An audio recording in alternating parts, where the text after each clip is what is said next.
지난 시간에 에녹의 동행을 보면서 그가 300년을 하나님과 동행했다라는 것을 보았습니다.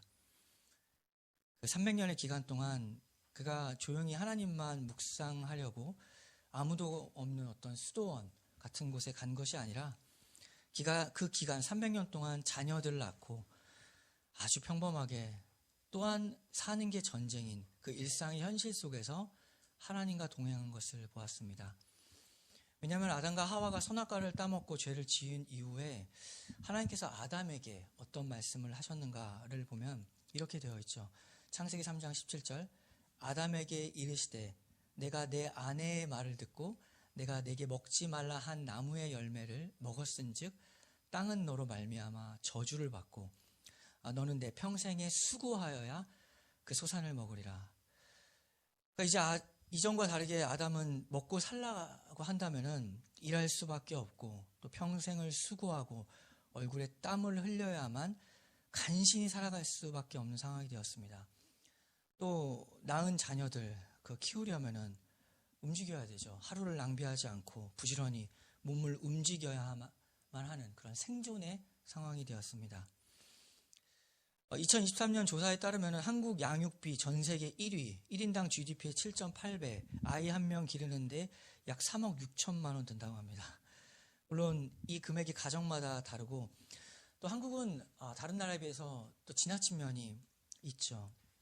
그러나 분명한 것은 어느 가정이나 마찬가지로 옛날이나 지금이나 우리의 어른 세대나 마찬가지로 아이들 키우는 거, 자녀들 양육하는 거, 그리고 유지해가는 것은 결코 쉬운 일이 아닙니다.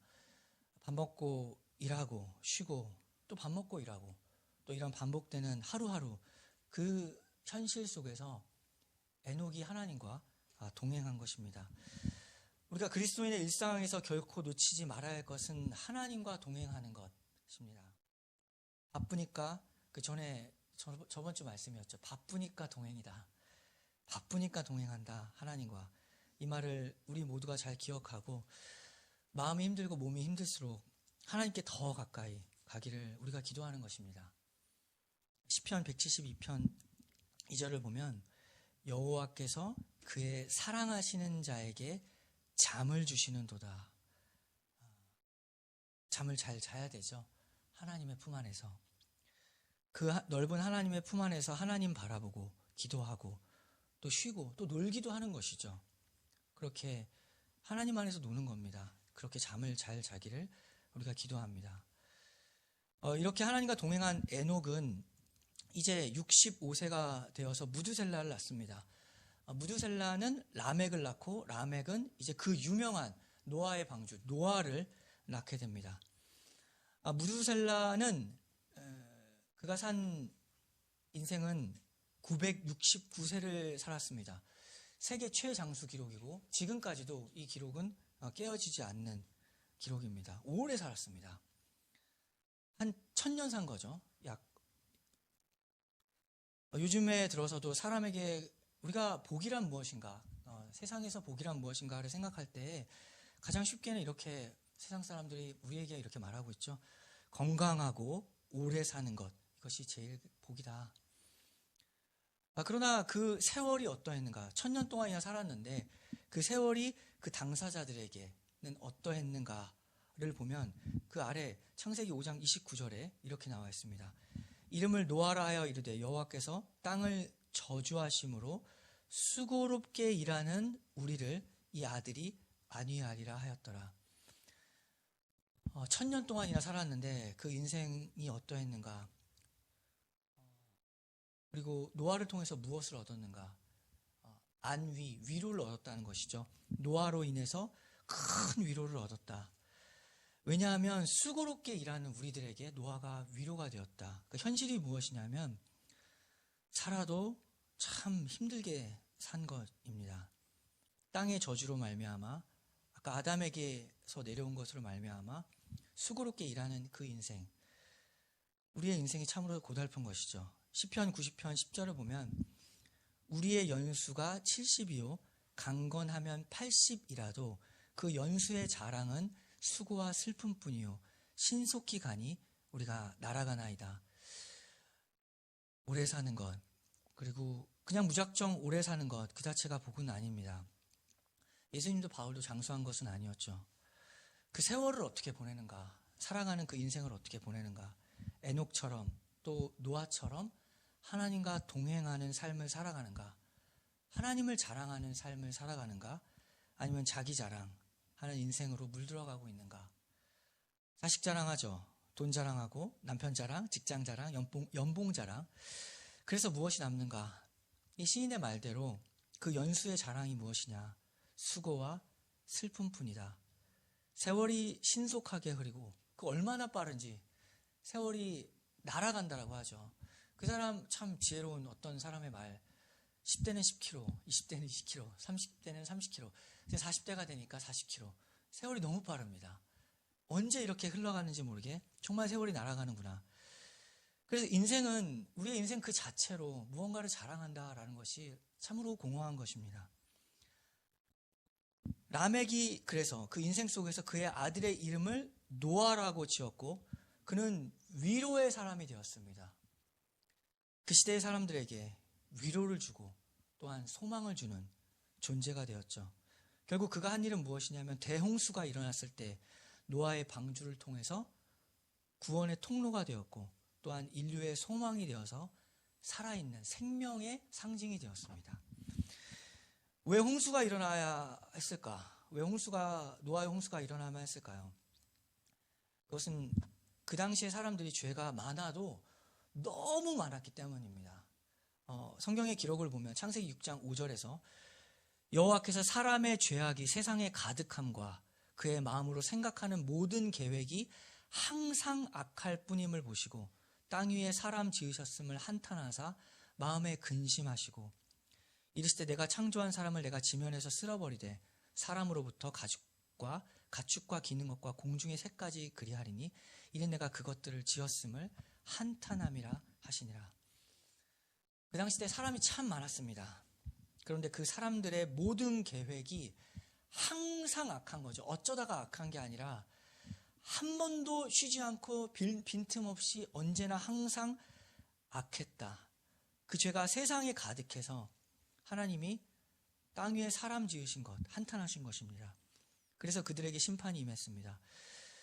우리가 참으로 경각심을 가져야 할 신앙의 명제가 무엇이냐면 아주 단순한 사실이지만 죄가 가득하면 심판이 임한다라는 아주 단순한 사실을 기억해야 됩니다. 하나님의 자녀에게는 징계가 있고 또 세상은 심판이 있습니다. 그래서 우리가 죄를 생각할 때 그저 어쩌다가 한 번 한 그런 실수로 생각할 것이 아니라 죄라는 것은 아주 분명하게 하나님의 법을 어기는 것이고 더 나아가면 그 법을 어겼다는 것은 그 법을 만든 사람을 우습게 여기는 겁니다. 하나님을 반역하는 행위라는 것을 기억해야 됩니다. 요한일서 3장 4절이죠. 죄를 짓는 자마다 불법을 행하나니 죄는 불법이라. 죄에 대한 가장 요약적인 명제입니다. 죄는 불법이다. 이것이 죄의 정의입니다. 죄는 불법이지 나의 개인적인 어떤 실수 정도가 아닙니다. 죄는 하나님의 법을 어긴 것입니다. 법을 어기면 우리도 마찬가지죠. 대가가 있습니다. 그 대가가 무엇이냐? 성경은 죄의 삭은 사망이다 라고 말합니다. 사망, 곧 죽음으로 심판을 받는 것과 마찬가지입니다. 아담에게 먼저 말했죠. 창세기부터 시작해서 지금까지 이어지는 것입니다. 창세기 2장 17절을 보면 선악을 알게 하는 나무의 열매는 먹지 말라. 네가 먹는 날에는 반드시 죽으리라. 사망이라는 심판이 있습니다. 이것이 인류의 최초의 시작부터 지금까지 영원히 변하지 않는 하나님의 법입니다. 심판의 날, 주님 다시 오실 그날, 이 노아의 때와 같이 이 땅에 죄가 가득해서 불법이 옳은 법이 되고 옳은 법이 불법이 되고 하나님의 공의가 무너지는 이 시대의 흐름 속에 심판이 임할 것입니다. 마태복음 24장 37절을 보면 이렇게 나와 있습니다. 노아의 때와 같이 인자의 임함도 그러하리라. 홍수 전에 노아가 방주에 들어가던 날까지 사람들이 먹고 마시고 장가들고 시집가고 있으면서 홍수가 나서 그들을 다 멸하기까지 깨닫지 못하였으니 인자의 임함도 이와 같으리라. 먹고 마시고 장가들고 시집가고 이런 것 자체가 잘못된 게 아니죠. 우리도 먹고 마시고 장가들고 시집가고 있습니다. 그런데 그들이 홍수가 나서 심판이 이르기까지 중요한 것은 무엇이냐면 전혀 깨닫지 못한다. 이것이 심판날의 특징입니다. 무엇이 죄인지 모르기 때문에 심판을 모르고, 심판을 모르면 또한 구원도 모릅니다. 불법이 아무리 횡행하더라도 불법이 참된 법이 돼버리고, 그리고 그 옳지 않은 법을 따라가는 세력들이 또한 생기게 되고, 옳다라고 말하는 것들이 생기게 됩니다. 이 마태복음 24장의 12절을 보면 그 시대의 특징이 무엇이냐면 불법이 다수의 의견이 된다라는 것이 마지막 때의 특징입니다. 마태복음 24장 12절을 보면 불법이 성함으로 많은 사람의 사랑이 식어지리라. 사랑이라는 것과 불법, 법이라는 것이 연결되어 있습니다. 하나님의 법과 우리의 사랑이라는 것이 연결되어 있습니다. 사람에게 있어서 어떠한 사회에 하나님의 법이 어긋나기 시작하면 그 사회의 사랑이라는 것도 차가워지게 되어 있습니다. 하나님의 법을 어긴 사랑이란 없는 것이죠. 유명한 드라마, 막장 드라마에서 나오는 얘기들, 불륜이 사랑이다. 2020년 드라마 부부의 세계 참 인기가 있었는데 거기서 나오는 남자 주인공, 불륜 저지른 남자가 아주 유명한 대사를 했죠. 사랑하는 게 죄는 아니잖아. 아주 유명한 대사를 했습니다. 말이 안 되죠. 사랑하는 게 죄가 아니고 불륜이니까 문제지, 그냥 사랑은 죄가 아니죠. 근데 그 말을 불륜을 저지르면서 하는 겁니다. 이런 말들이 미디어에서 나오고 지금 우리나라의 기본적인 도덕성이라는 것이 다 무너지고 말았습니다. 남이 하면 불륜이고 내가 하면 로맨스고, 이제는 무엇이 옳은지 무엇이 그른지 다 각자 자기에게 맞춰진 세상을 살아가고 있습니다. 그러면 행복하냐? 각자 알아서 자유롭게 살아가면 서로 행복한 사회가 되었느냐? 아닌 것을 우리 눈으로 보고 있죠. 오히려 하나님의 법이 무너지는 사회일수록 서로의 사랑은, 사람에게 있어서 사랑은 식어져 가게 됩니다. 심지어는 이제 그 사랑이라는 가장 기본적인 출처라고 하는 부모 자식 간의 사랑마저도 이제는 서서히 냉각되는 시대를 우리가 살아가고 있습니다. 아주 유명한 또 프로그램이죠. TV를 너무 많이 보는 것 같은데. 그 금쪽이 보시면 그 금쪽이 여러 가지 이상한 문제들 많이 나오는데 실제로 대부분의 모든 문제들을 잘 한번 보면 다 공통점이 있습니다. 부모에게 먼저 어떤 이상한 점들을 발견하게 되죠. 아이들에게 여러 가지 증상이 있지만 그 근본 원인을 추적해 보면 모두 다 공통적으로 부모와의 관계, 그 사랑의 관계가 이상해지기 시작하면서 이상한 일들이 일어나는 거죠, 아이에게. 결국엔 사랑의 문제, 그 결핍으로 인해서 서로 엇나가는 일들이 발생하게 됩니다. 너는 너고 나는 나. 그 자녀를 키우다 보면은 어느 순간 이 질문을 하게 됩니다. 사랑이 뭐지? 나는 사랑이 뭐지? 나는 사랑 어떻게 하는 거더라? 내 마음대로 하는 게 사랑인가? 왜 고민이 되냐면 내 마음대로 해서 되는 것도 아니고, 그렇다고 애들의 말을 다 들어주는 것도 사랑이 아니라는 것을 발견하게 됩니다. 그럼 어떻게 하는 거지? 그 중간에 내가 내 마음대로 하는 것도 아니었고 애들도 애들 마음 다 들어주는 것도 아니었고, 그럼 그 중간에 어떤 지점이 있는 것 같은데, 그러면 처음에 나도 아니고 얘도 아니고 그 중간은 그거 아니잖아? 사랑이란 과연 뭘까? 내 안에서 이루어지는 것도 아니고 발견하게 된 것은 그 자녀 안에서 이루어진 것도 아니다. 참으로 사랑이란 하나님의 말씀 그대로 하나님 안에서 사랑하는 것이구나 라는 것을 발견하게 됩니다. 하나님 안에서 사랑하는 것이다. 하나님의 말씀대로, 하나님의 법대로 가르치고 징계하는 것을 깨닫게 됩니다. 그래서 사실상 자녀 교육에 있어서 가장 첫 번째 부모의 의무가 무엇인가를 생각하면 그것이 바로 하나님의 아이를 어떻게 가르치냐, 아이를 어떻게 훈련, 옳은 걸 얘기하느냐의 문제가 아니라 사실은 나에게 있어서 하나님의 말씀을 내가 바르게 알고 있고 하나님의 사랑 안에 거하여서 하나님의 말씀을 가르치고 징계하는 것임을, 이것이 부모의 첫 번째 의무임을 깨닫게 됩니다. 그렇게 사랑하기 위해서는 가장 먼저 하나님의 말씀, 하나님의 법, 하나님의 공의가 우리 안에 이루어져야 됩니다.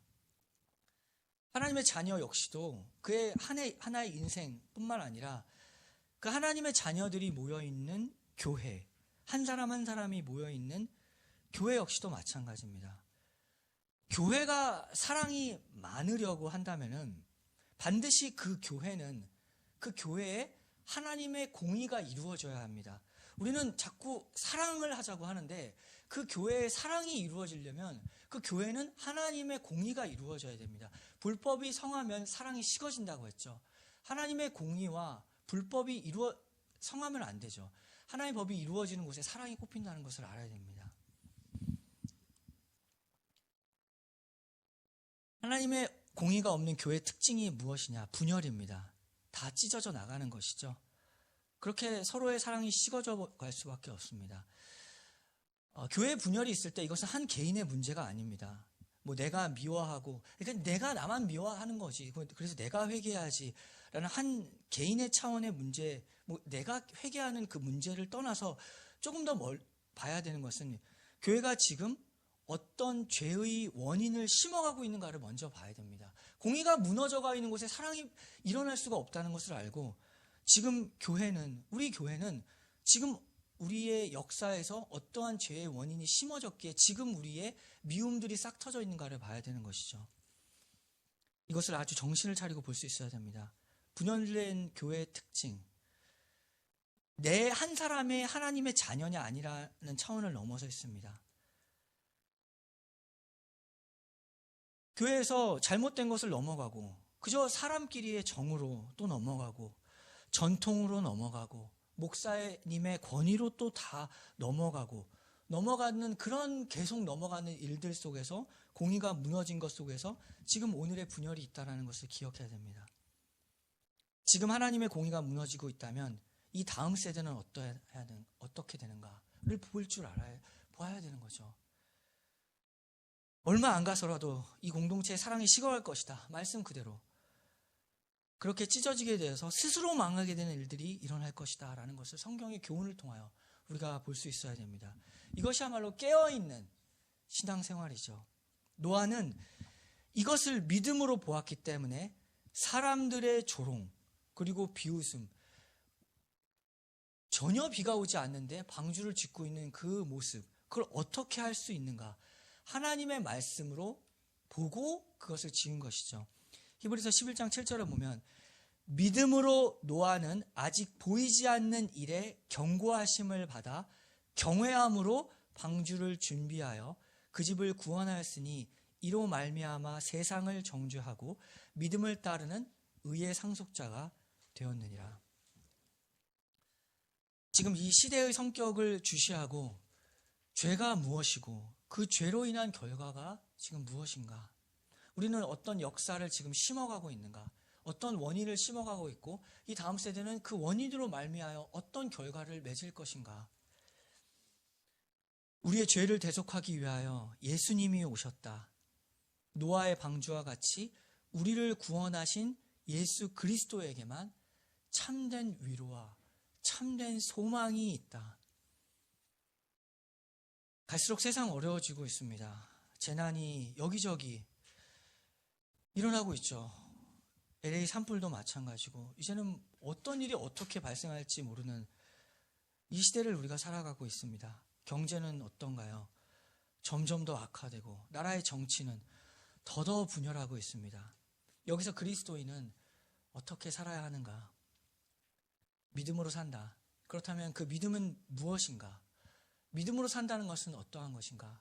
깨어있고 또한 주님이 다시 오실 그날을 준비하며 살아가야 됩니다.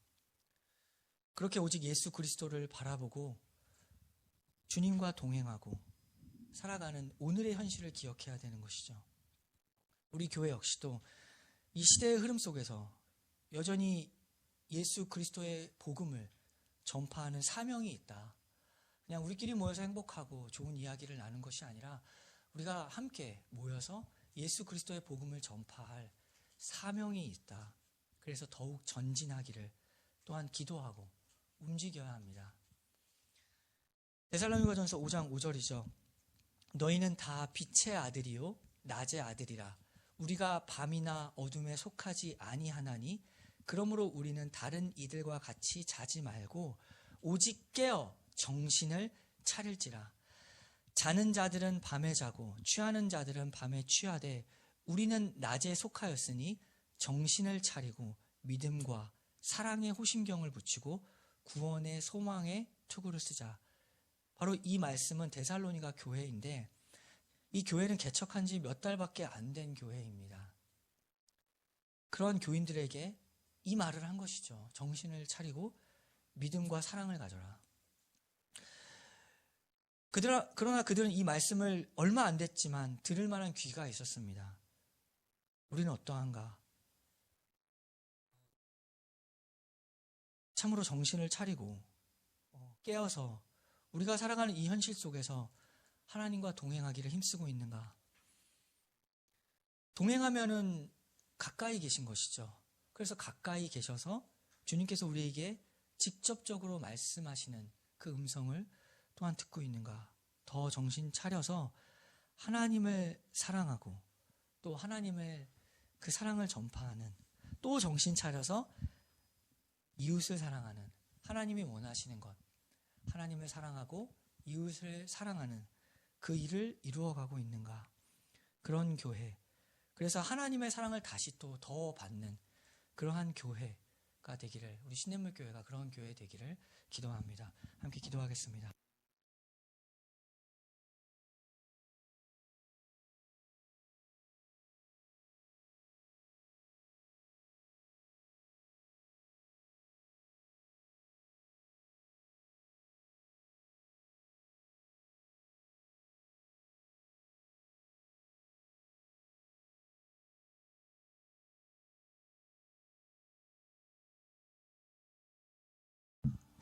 에녹과 노아의 공통점은 참으로 하나님과 동행한 것입니다.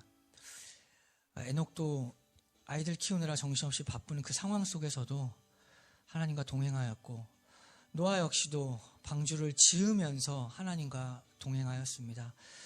우리의 바쁘고 힘든 현실, 그 현실 속에서, 바로 그 상황 속에서 하나님의 말씀을 듣고 하나님께 더욱 가까이 나아가 하나님과 동행하는 삶이 되기를 원합니다.